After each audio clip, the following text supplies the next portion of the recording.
Wanna talk? So let's talk. Here. Talk. You wanna talk? You gotta talk, you need to talk. News talk. I talk, you talk to Solomon. I talk, you talk to Solomon. Yeah, let's talk to Solomon. Talk to Solomon. You gotta talk, you wanna talk. Welcome, everyone, to Talk to Solomon. That's me, Stan Solomon. My co-host today is our friend Brent Johnson from the Global Freedom Report. Brent, how are you, sir? Doing just great, Stan. Doing just great. And by the way, I just want to make a comment from the last hour there, which was that the government has no right to tell private citizens anything about whether or not they can have firearms to defend their lives. If it does, as a patriot, your job is to disobey. Couldn't agree with you more. All right, our guest this hour is Andy Mangione. He is with AMAC, the Association of Mature American Citizens. It's a wonderful, rational alternative to the leftist, socialist, radical no-goodnics that I won't even give you their name, but you know exactly who I'm talking about. But they sound a lot like a grasshopper swallowing a bug. But anyway, Andy, how are you tonight? I'm doing well, Stan. Thank you for having me on again. It's always our pleasure. We love your organization, and we appreciate the hard work you're doing. We want to talk a bit about socialization. Of course, ARP is a socialist organization trying to socialize America, and in the process, be in a position to have the government mandate that everyone, when they pass a certain age, get their whatever coverage from them. But we won't waste our time with them. I do want to talk about a headline. 30 Americans over 35 have lost 22% of their net worth since this president has come into office, from an average of around 300,000 to now around 230,000. Dramatic, and of course, for minority people, black, Hispanic, Asian, well, more black and Hispanic, it's dramatically more. They're saying the average person in the black community has lost 50% of their net worth since Barack Obama became president. Why is it that America hasn't awoken to the fact that this man, no matter what comes out of his mouth, is all about taking from everyone and giving to government? Boy, that's a really good question, Stan. I think that little by little, people are waking up, and the reason I can say that is I look at our membership in AMAC. We're at over 575,000 members, and we're growing rapidly. So I think at least there's a certain segment that's awakening to what this president has done, not only to the economy, but to people's net worth, to people's jobs, to the job market itself. Boy, and to tell you, doesn't it say something that the people that he purports to care about most, minority, women, including African Americans and Hispanics, are hit the worst with this guy. It's unbelievable, and I think we're seeing an awakening, but I think it's going to take probably a lot more pain before people are fully awake. Brent? I actually disagree. I think, we're seeing an awakening, but I don't know if the numbers are significant enough to make a difference. I think what we're seeing is that the government has been using media to further its own agenda, and it's been doing that for decades, and it's worked for decades, and as long as it keeps working, they're going to keep doing it. It's going to keep doing it. The government is an it, not a they. But as long as it's working, that's going to be the way things are in America. And today, most people still get their information, what they consider credible information, from the main media outlets. As much as we want to believe the alternative internet, all that stuff, that's where most people are getting it from. Number-wise, enough people are getting their information from the Times, from the Post, from the Daily News in New York. Enough people are to continue the ignorance and continue this. I mean, they say 99. They did a poll someplace that said 99% of the people are favoring gun control. Just as an example. I don't believe that's true. But the thing is, polls can be, and regularly are, manipulated. And as long as we're living on polls, we're living on poll results, we're living on media commentary, as long as that's going on, I don't think this is going to change, anytime soon. Andy, and that's, by the way, the reason. That's, by the way, the reason why people continue to not see what Barack Obama really is. In answer to your question, your comment. Andy, your organization obviously is focused more or less on the older citizens. I mean, that's kind of your mature American citizens. But the reality is the immature and it is the premature that are being most hurt.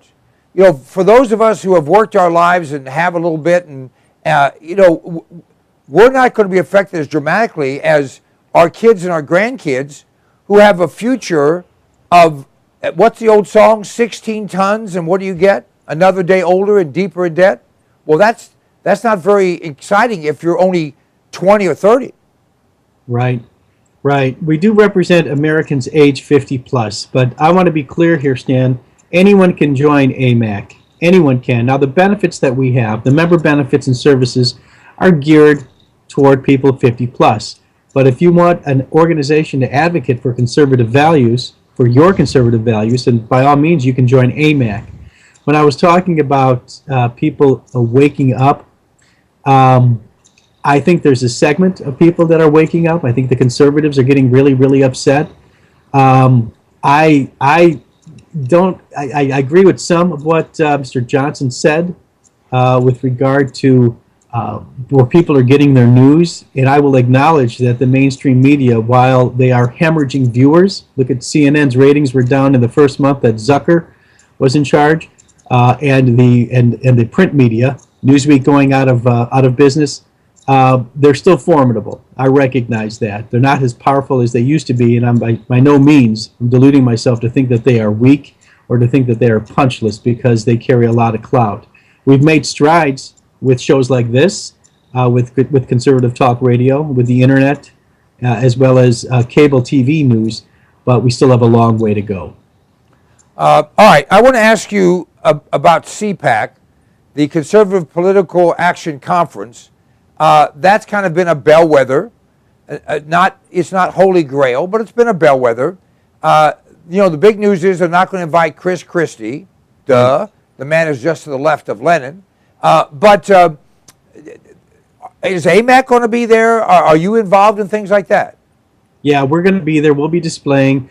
We've been there for the past several years. We have a booth. We'll be an exhibitor. I don't believe we're sponsoring anything this year, but we will have a presence there. Our leadership team will be there, as well as folks that run our magazine. And we'll be interacting with the other exhibitors as well as the participants in CPAC. Really looking forward to it. And you're right, with Chris Christie, he really kind of stepped in it. He's enormously popular in New Jersey with his constituents. But outside of New Jersey, it seems that anybody who's conservative doesn't want anything to do with him. And that's really a shame, because he was at one time a rising star. It's just not that way now. Well, at one time, we were so interested in having anyone that was popular. But here's a man that's for gun control. Here's a man that's for gay marriage. Here's a man that's for expanding, whatever they call it, Medicare, so that now he's embraced Obamacare. What in the hell is conservative about those positions? Nothing. There's nothing conservative about those positions. And it's a shame. It really is, because he came out swinging when he was first elected. And there was a lot of hope. And there was a lot of just people had really high hopes, and they thought they had a lot of potential with Chris Christie. And I don't know what happens when you acquire executive power, such as being governor of a state. But it really seems that with some folks, they feel they could do whatever they want and switch positions. I don't think that that Mr. Christie is helping himself on a national platform by embracing the stance that he's taking on the issues that you mentioned. He's certainly not going to sit well with conservatives, and I doubt the guy would make it out of a Republican primary. Right. Well, I think he'll probably have to switch parties. Now, I don't want to talk a lot about Chris Christie, but I do want to talk about conservatives in principle, because we haven't seen the two come together often enough, and we have seen a very weak representation of conservative principles by the quote-unquote Republican Party. I'll go to Brent first. Brent, there's some discussion that Rand Paul, that Ted Cruz, that Mike Lee are going to be the new leaders. Frankly, they have my vote, because the old leaders haven't cut it at all. Your thoughts? What I'd like to see is more people, and I don't know, this might be an oxymoron, but more people in politics who are willing to stick to their principles, even when they are unpopular. Ron Paul has been one such person. Rand, I'd say the jury's still out on Rand Paul.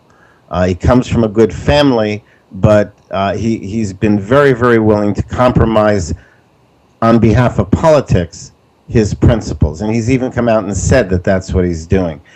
I don't know that there is enough of a conservative, genuinely conservative, principled cabal of senators to seriously influence the Senate at this point in time. You mentioned 3. That's not enough. As these things go, there's probably more of a wave of conservatism.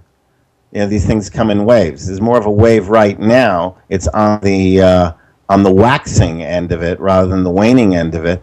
But I don't know that it will change the overall tenor of the Senate, which historically, has been very opposite to the House. The House represents the people. Senate's supposed to represent the states, but the reality is the Senate now represents Washington interests. And so you've got the House representing the people's interests, the Senate representing the government's interests, and I don't think that's going to change too much over the immediate future. Andy, you're there in the belly of the beast, in the district of criminals, in the heart of hypocrisy, and I've got some other one-liners, but the fact is, you shouldn't drink the water, you shouldn't inhale, and you shouldn't bend over in Washington, D.C. Is there any hope for our side? Absolutely. Absolutely, there's hope. If there's hope.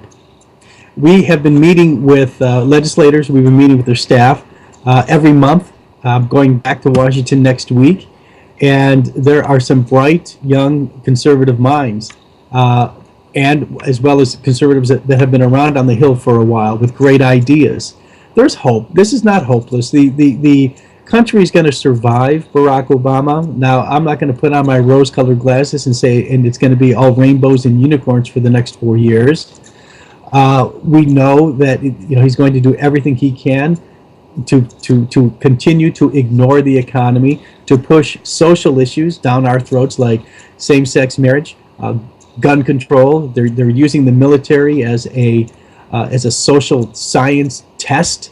They can play around with putting women in combat, and then that's what liberals have always done with the military. They've always looked at it as their own fiefdom to play around in. But the encouraging words that we're hearing from congressmen and from legislators and their staff when they hear about an organization like AMAC, and they learn about our grassroots organizing efforts, and they learn about the profile of an AMAC member, which is informed, engaged, politically active, and passionate about being part of the solutions of what's ailing America, then they get encouraged. Because if you look at the other senior organizations, particularly AARP, they care a whole lot about complaining, but they offer very little in terms of solutions. And that's not what AMAC is about. So when we talk to legislators about Social Security, we have some talking points in a prototype bill that we've been talking about on Capitol Hill for the past several months. And we've been on both sides of the aisle with this. And there are components that both sides like. And the purpose of the prototype legislation is to begin a discussion, a dialogue that leads to a negotiation. Our members don't care who gets credit for fixing Social Security. They just want it done. But the feedback that we're getting, we've even taken our prototype legislation for Social Security to big labor. They've liked some components. So there's a lot of encouraging signs coming out of DC. It's not all doom and gloom. If we got cut off in the doom and gloom, then I suppose the liberals have us just where they want us, and we throw up our arms and give up. And that's simply not the case with the people that are on Capitol Hill, the Republicans that we've been meeting with, the conservatives that we've been meeting with. Admittedly, there is a uphill battle ahead of us over the next few years, but they certainly are not hopeless. Well, I agree with you. They're not hopeless. With God, there's always, the possibility. And this is a country based on godly principles, although we're doing our best to eliminate those as quickly as we can, unfortunately. Now, there's a scientific concept called critical mass. Some call it the 101st monkey, whatever you want to call it. You have almost 600,000 members. ARP has 30 plus million members. We have a number of conservative organizations. The NRA, a big organization, not the most conservative, but strong on Second Amendment issues. It has 4 million members, give or take. Gun Owners of America has 500,000 members. So we've got some strong organizations, but what is the critical mass? What do we need? Where does AMAC have to get? Do you need to have 3 million, 5 million in order to make sure that every representative and every senator stands up and salutes when you knock on their door? Well, that's a great question, Stan. And let me qualify the AARP claim that there's between 30 and 35 million members. We don't think they have 30 and 35 million members because AARP counts everybody that ever joined. They do not subtract the people that haven't paid their membership lately or have dropped out. So we think that they're right around 14 or 15 million, which is formidable, okay? We are approaching critical mass in terms of, and I'll tell you what I mean by that. We think we could have 20 million members in AMAC. We certainly do, as an alternative to the AARP. We are adding tens of thousands of members every month, and we are gaining influence on Capitol Hill, and here's how we're doing it. As I mentioned before, we spent a lot of time meeting with legislators on Capitol Hill. They are now beginning to contact AMAC for our support on bills that they are pushing through, or bills that they are sponsoring as a support mechanism, and that's huge. We're also working on testifying at a subcommittee or committee level hearing this year, getting on the record with C-SPAN on behalf of older Americans, because right now the only group that's called is AARP, and our work in Washington is demonstrating to legislators and their staff that AARP does not represent every American that's over 50 like they say they do. So there isn't a specific, once we hit 3 million, we'll be set. When we hit the 1 million member mark, that's going to be a milestone for AMAC. That's going to, it'll resonate in Washington. However, we're not going to stop there, and we feel we can do many, many more millions in terms of membership. Well, I hope, from your mouth to God's ear. Brent? No, I think that's great. I think that's absolutely terrific. And when you talk about critical mass, I think there is, I don't know what the numbers would be, but there is some point beyond which the politicos in Washington will pay more attention. There's no question about that. And I think that's absolutely terrific. You go for 20 million, that would be quite a voice in Washington. But I don't think you need that many. I think if you have, like you said, 3 or 5 million or something like that, that's probably enough to at least get their attention. They can't just ignore that many people. I also completely resonate to what he said about the AARP and how they list their membership. Remember, you're dealing with statistics. Statistics can and are manipulated. Can be and are manipulated. And it's totally to be expected that organizations that care more about their agenda than the truth are going to manipulate their figures. So don't believe the figures that you get officially unless they come from genuinely reliable sources. you make an interesting point because it's often quoted that there are 15 million Muslims, when in fact there are probably in the neighborhood of 2. There was something called the National Baptist Association, Black Baptists, and their leader, before he was indicted for stealing, claimed they had 17 million members, when in fact they had less than 2.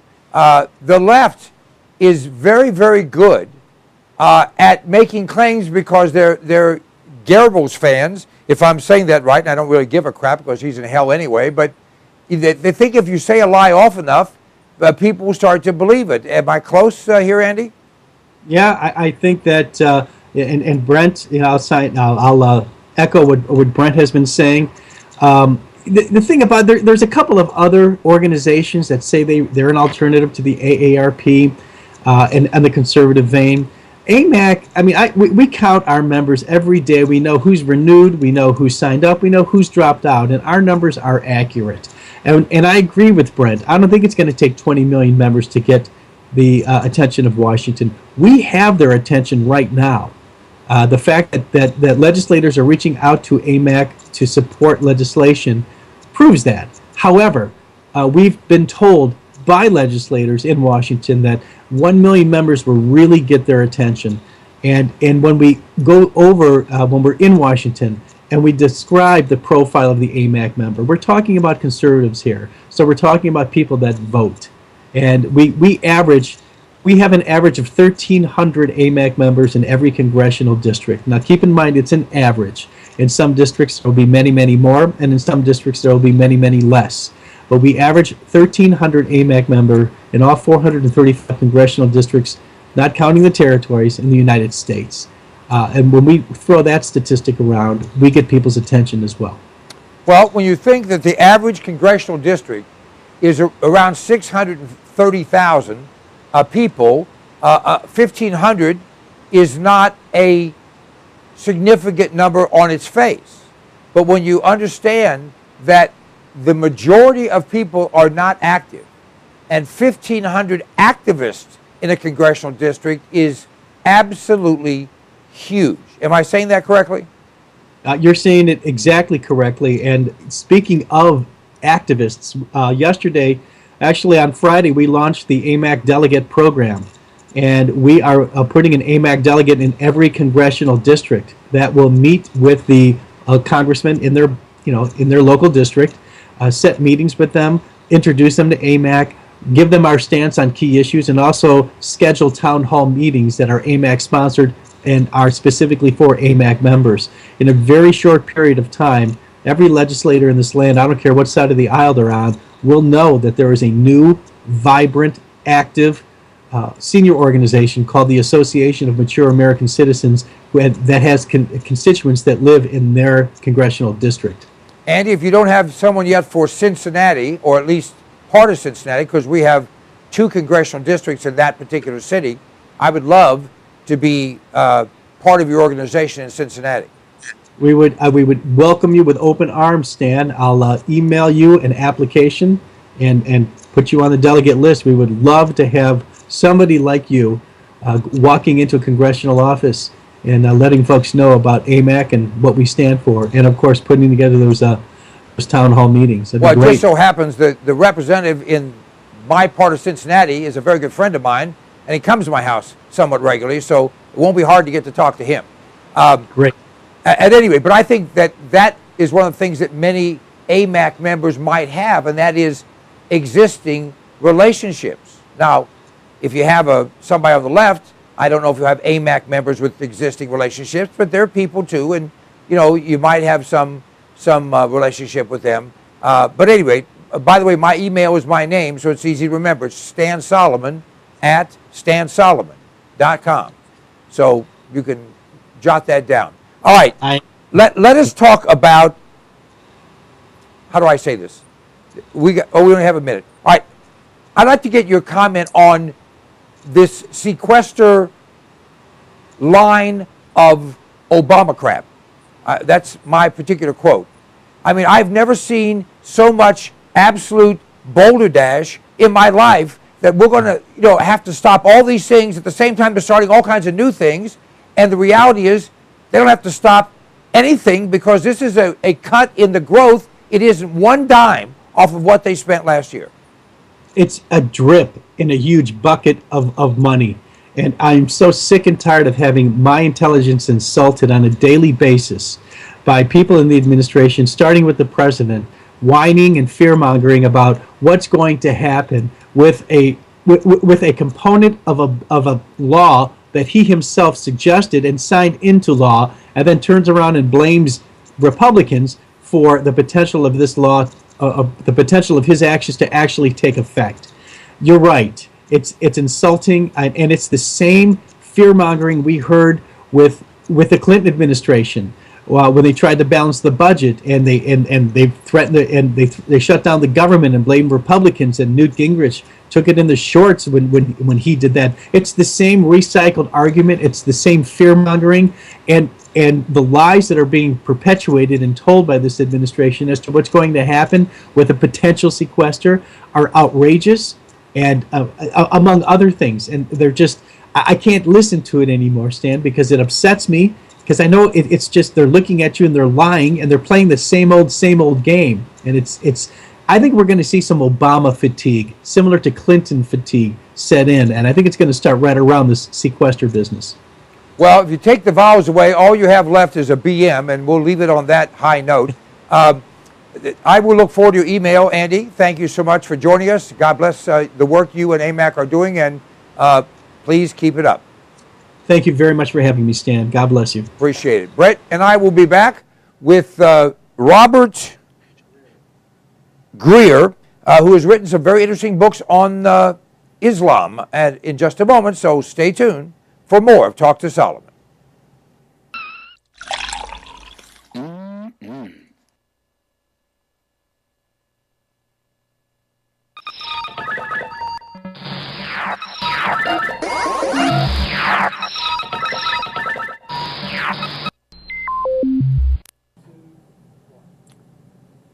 Do you like being healthy? I do. In fact, this product, which I've been taking for years now, is absolutely the answer.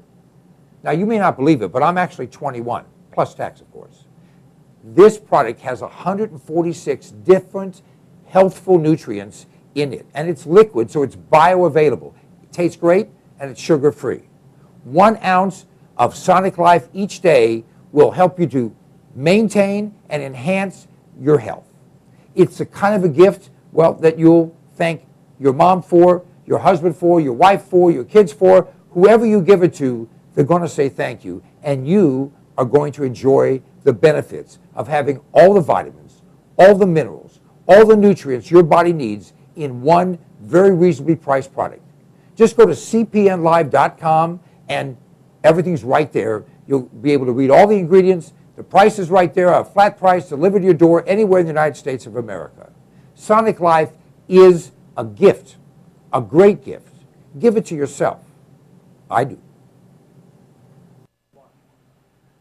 Hey, my name is Stan Solomon, and you know if I have something to say, I'll say it. And I'll only tell you the truth because I'm a Republican, not a Democrat. Democrats always lie. Republicans only lie half the time.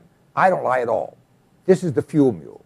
It's an extraordinary product that was developed by a friend of mine, an engineer, and it increases the fuel mileage on your vehicle. If you have a combustion engine, this will increase your mileage by 10 to 20%. It bolts around your fuel line. You can install it yourself or have your mechanic do it. It is an extraordinary item, and it flat works. I've been using it for more than 10 years. It's increased my mileage on every vehicle I put it on, and by the way, it will last forever. You can get rid of your vehicle, just take it off and put on the next one. Go to cpnlive.com. You'll have more information there. You can order it right there. We absolutely guarantee you'll be satisfied. The Fuel Mule. It's a way to kick down your cost of fuel and kick up your mileage. Don't you love the name? I thought of it. The Fuel Mule. Let me ask you a question. Do you like being sick? I have in my hand an incredible product. It's called TR10 supercolloidal silver. TR10 stands for a trace to the negative 10th power. The particles in this silver product are 6 to 8 angstroms, 6 to 8 10 billionths of a meter. Now listen to me. Silver has been the magic bullet for all of human existence. The Egyptians used silver instruments. We use silverware. They put silver in your teeth because nothing can grow on silver. Silver will kill anything but liberalism. I'm working on that. This product, you go to cpnlive.com, buy 1 quart of this product. It will last you for a very long time. Anytime you feel like you've been exposed to something bad, take some of this product, spray it in your mouth, or take a little bit and gargle it, swallow it. It will kill any pathogen. The average antibiotic kills 10 to 20 different pathogens. This product will kill 700 plus. Do yourself a favor, do your family a favor, do your doctor a favor. He's tired of seeing you. Get supracolloidal silver. Go to cpnlive.com, order the product.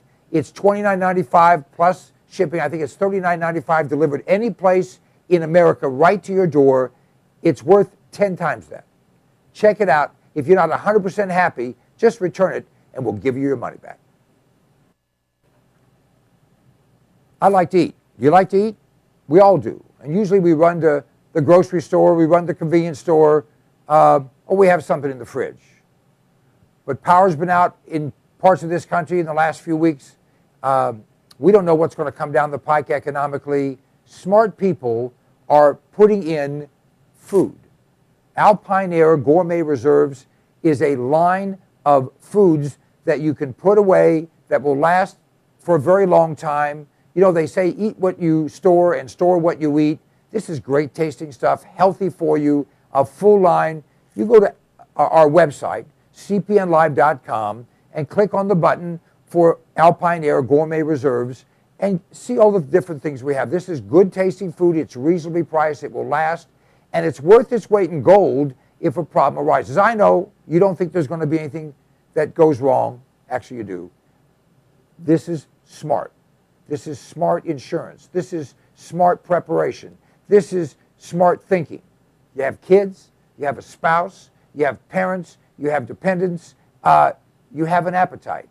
All those things can be addressed by a frugal but smart investment in Alpine Air Gourmet Reserves. Try them out. You will be tickled to death with the taste of them. You know what? In many cases, people start to eat this and they think, heck, this tastes better and costs less than what you're going to the grocery store to buy. cpnlive.com, check it out.